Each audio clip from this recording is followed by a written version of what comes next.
जय हिंद साथियों, आप सभी का बहुत बहुत स्वागत है आपके अपने outstanding platform MP exams by Exampur पर। आज हम एक बहुत ही छोटे लेकिन बहुत महत्वपूर्ण विषय पर चर्चा करने वाले हैं। आप लोगों में से बहुत सारे लोगों के प्रश्न रहते हैं जब मैं ऑनलाइन क्लास में रहता हूं। आप लोग जानना चाहते हो कि सर एक बार ये बता देते एमपीपीएससी का फॉर्म भरने के लिए आयु सीमा कितनी चाहिए। आप लोग पूछते हो सर शैक्षणिक योग्यता कितनी चाहिए, क्या होनी चाहिए शैक्षणिक योग्यता और क्या आयु होनी चाहिए। आज उसी विषय पे हम संक्षिप्त रूप से चर्चा करेंगे और संक्षिप्त रूप से जो है बात करते हुए आगे बढ़ेंगे। तो आकर के समझते हैं कि आपको मध्य प्रदेश पीएससी का अगर आप फॉर्म भरते हो तो आपको क्या योग्यता की आवश्यकता होती है। 2021 का नोटिफिकेशन आ चुका है, उसी के आधार पर बात करते हैं।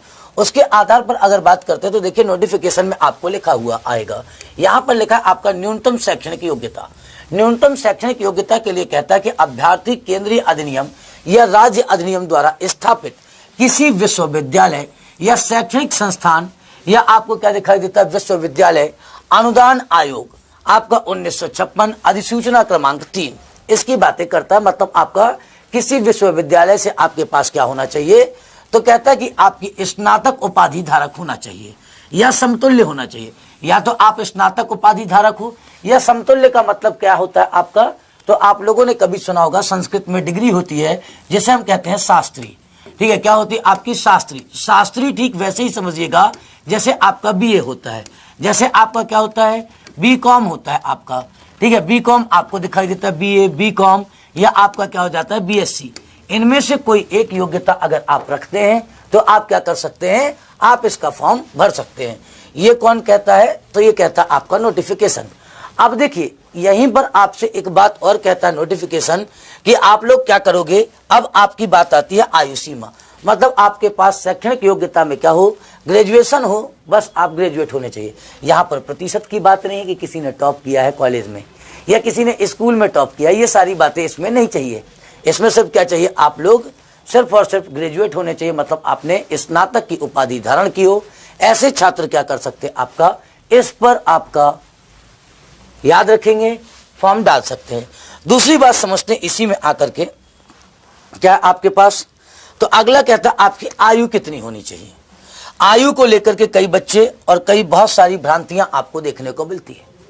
भ्रांतियों को लेकर के यहां पर मैं आपको स्पष्ट कर देता हूं कि आप लोगों को किसी प्रकार की भ्रांति पे नहीं जाना है। इसका फॉर्म भरने के लिए उतनी ही आयु चाहिए जितनी भारत सरकार कह रही है कि भैया शादी करने के लिए आयु चाहिए। शादी करने के लिए मतलब समझिएगा लड़कियों की आयु बढ़ा करके शादी की जितनी करने की बात की जा रही है, जितनी आपकी पहले से है उतनी अगर आप आयु धारण करते हैं तो आप इसका क्या कर सकते हो, फॉर्म भर सकते हो एमपीपीएससी का। लेकिन हाँ याद रखिएगा उम्र के उस पड़ाव पे ना हो कि जहां पर वो भी अच्छी लगे उसकी मम्मी भी अच्छी लगे।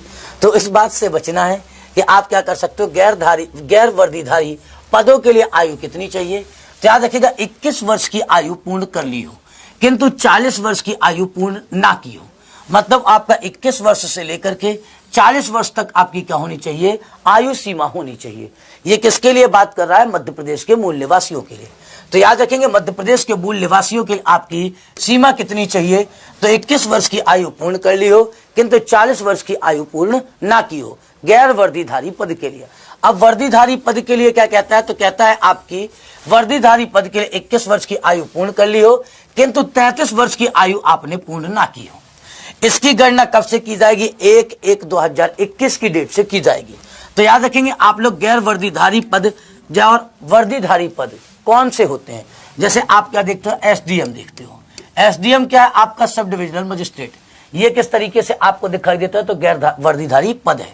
जबकि आप अगर बात करते हो किसको लेकर के, वर्दीधारी पद के लिए, तो ये आपका कहलाता है डीएसपी। जैसे आप देखते हो एग्जाम्पल है आपका DSP, deputy superintendent of police आपको दिखाई देता है। तो यह क्या हो जाता है, आपका वर्दीधारी पद आपको देखने को मिलता है। तो इतनी आयु ना हो और इसकी गणना आपको दिखाई दे जाती है। अब देखिए अर्धवास की आयु आपकी 62। छूट के लिए यहां पर बातें की गई हैं कि किसके लिए क्या छूट होगी आयु को लेकर के, आरक्षित वर्ग और अनारक्षित वर्गों को लेकर के आपकी क्या है, यहां पर योग्यता की बात की जाती है।